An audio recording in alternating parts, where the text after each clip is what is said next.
IFM News. IFM News. IFM News. Lokal.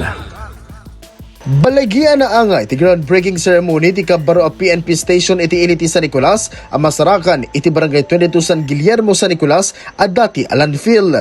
Nagbalin a bisita da Police Brigadier General Christopher Acop, Manipod Pro 1, Representative Manipod iti opisina ni Congressman Angelo Marcos Barba, Mayor Edmar Vincent Bonuan, Vice Mayor Napoleon Hernando, Provincial Director Police Colonel Jomar Labiano ken dagiti kameng ti INPPO para iti daytoy na insagraduan a groundbreaking activity da. The municipality of San Nicolas does not only want to donate a lot for the PNP building. We want to be with you for the implementation of peace and order, not only in the municipality, but for the whole Ilocos Norte and for the whole country. I still remember when I was a councilor back in 1992. It was I who sponsored the donation of a lot for the PNP building. But this was originally located dun sa old plaza natin, sir. But because there was no ready fund yet before, it was delayed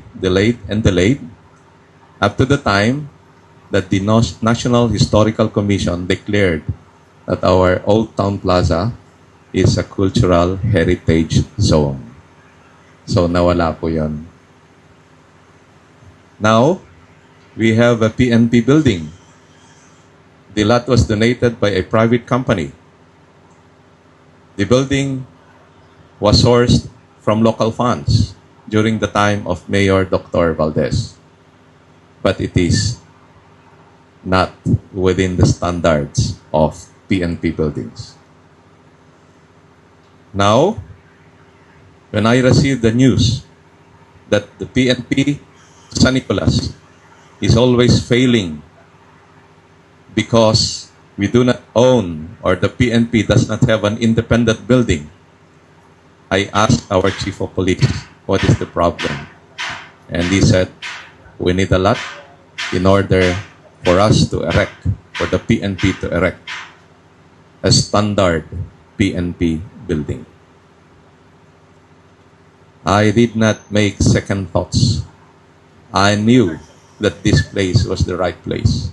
Mainaig iti daytoy ket ibitlamet iti panagsarita ni Police Brigadier General Christopher Acop akas manggibagi ken Regional Director of Police Brigadier General Jovencio Badua Jr. It is always encouraging to see our local leaders, stakeholders, and members of the community come together with one common purpose: to build something that will benefit the municipality of San Nicolas. Every generation leaves a legacy that will serve generations to come, and I believe that today's gathering is one of those moments. Kabayatan na naamuan nga kakaabay to ti evacuation center, BFP Provincial Office ken Korte Pakaramanan ti PNP San Nicolas. Para iti IFM News, Idol Lawrence Martinez, Tatak, IFM. IFM News. IFM News. IFM News. Lokal.